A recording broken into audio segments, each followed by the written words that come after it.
একটা খবর দেখলাম যে আসছে নতুন কমিটি। বিএনপির অঙ্গ সংগঠনগুলোর শীর্ষ পদে যেতে আগ্রহীদের দৌড়ঝাঁপ। শুধু তাই না, মির্জা ফখরুল ইসলাম আলমগীর বলেছেন যে এই বছরই বিএনপির সম্মেলন হবে, কেন্দ্রীয় সম্মেলন হবে।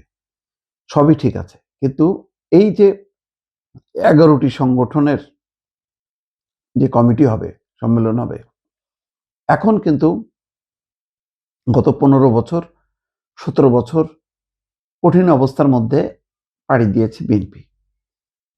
তখন বিএনপির কমিটিতে যারা ছিল তারা সহ নেতা কর্মী শুভাকাঙ্ক্ষী সবাই কিন্তু আসলে দৌড়ে পড়ছিল। তার মধ্যেও অভিযোগ ছিল, অনেক রকম অভিযোগ ছিল যে কেউ কেউ কমিটির উচ্চ পদে থেকে ক্ষমতাসীনদের সঙ্গে আপোষ করে যোগসাজশ করে টিকে থেকেছে, ব্যবসা বাণিজ্য করেছে, তারপরে পদ বাণিজ্য করেছে। এখন কিন্তু একেবারে ভিন্ন পরিস্থিতি। এখন নিরঙ্কুশ সংখ্যাগরিষ্ঠতা পার্লামেন্টে, শক্তিশালী সরকার বিএনপির। এখন একচেটিয়া অবস্থা অনেকটাই বলা যায় বিএনপির। কিন্তু মনে রাখা দরকার, এখানে বিরোধী দল শক্তিশালী, মিডিয়াগুলো, সোশ্যাল মিডিয়া এবং মেইনস্ট্রিম মিডিয়া সবাই কিন্তু চোখ কান খোলা রেখে বসে আছে। কোনো ত্রুটি বিচ্যুতি হলে তারা কেউ কিন্তু ছাড় দেবে না, ইতিমধ্যে দিচ্ছেও না। কোথায় কোথায় তৃণমূলের কে চাঁদাবাজি করছে, ধান্দাবাজি করছে, জুলুম করছে, এই খবর কিন্তু মুহূর্তের মধ্যে ছড়ায় যাচ্ছে। বিএনপি এখনো প্রশ্রয় দিচ্ছে না, আশ্রয় দিচ্ছে না, আইনগতভাবে পদক্ষেপ নিতে শুরু করেছে। কিন্তু এই যে সামনে কমিটি আছে, এই কমিটির পদ পাওয়ার জন্য যে দৌড়ঝাঁপ, তার মধ্যে কে সৎ কে অসৎ, এই বিভাজনটা খুব জরুরি। এখন সেটা করবে কে?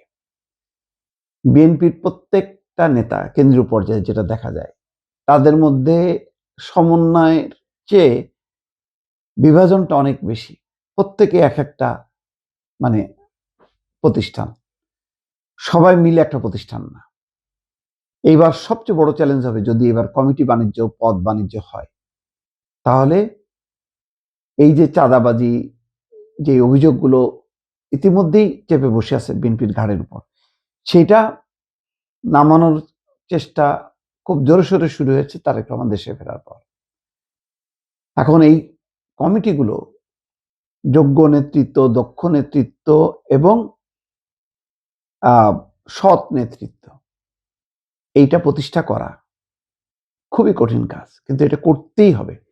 যদি করা না হয় তাহলে প্রত্যেকটা কাজের, প্রত্যেকটা ঘটনার জন্য প্রতিদিন সরকারের জনপ্রিয়তা আস্তে আস্তে কমতে থাকবে এবং 5 বছরের মাথায় যে দেখা যাবে যে সেটা তলানিতে।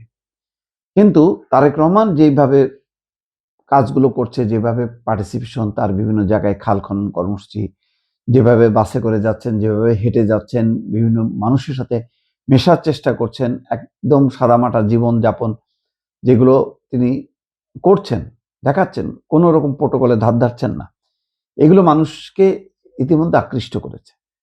এখন শুধু তারেক রহমান করলে হবে না, তারেক রহমান একরকম করলেন, তার নেতারা ভিন্ন রকম করলেন, তাহলে তো হবে না। সুতরাং এবার কিন্তু যে কমিটিগুলি করা হবে, সম্মেলন করা হবে, কেন্দ্রীয় কমিটি থেকে শুরু করে বিভিন্ন অঙ্গ সংগঠন, এখানে নেতৃত্ব বাছাইটা কঠিন কঠিন একটা পরীক্ষা। সেই পরীক্ষায় বিএনপিকে পাশ করতেই হবে যদি বিএনপি গত 15, 16, 17 বছরের যেই পরিস্থিতি মানুষ প্রত্যক্ষ করেছে, তার একটা বিপরীত চিত্র, বিপরীত রাজনীতি যদি দেখাতে না পারে তার নেতৃত্বের মাধ্যমে, সেটা হবে খুবই দুঃখজনক। দর্শক।